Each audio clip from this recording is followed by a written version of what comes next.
खुश आमदीद दोस्तों, वेलकम टू माय चैनल इल्म की रोशनी। इस वीडियो में हम जानेंगे पंचम जमात का पहला सबक 5 हिंदसी एदाद। 5 का मतलब तो 5 है। हिंदसी क्या होता है? 0 से 9 तक के आदाद को हिंदसी कहते हैं। एदाद को मुकामी कीमत के लिहाज से लिखा जाता है। सबसे पहले अकाई, दहाई, सैकड़ा, हज़ार, 10,000। अकाई दहाई का एक गिरोह होगा और हज़ार 10,000 का एक गिरोह होगा। 5 हिंदसी अदद लेंगे 95,786। इसको मकामी कीमत के जद्दुल में किस तरह लिखेंगे? अकाई पर 6 लिखेंगे, दहाई में 8, सैकड़ा में 7, हज़ार में 5 और 10,000 की जगह पर 9 लिखेंगे।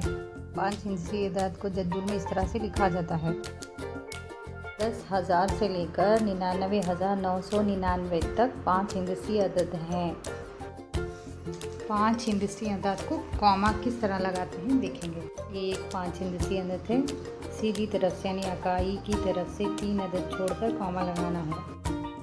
अगर वीडियो आपको अच्छी लगे तो लाइक कीजिए, सब्सक्राइब कीजिए और दूसरों तक पहुंचाइए। Thank you for watching. अगली वीडियो में एदाद की तौसी जानेंगे। तब तक के लिए अल्लाह हाफिज़।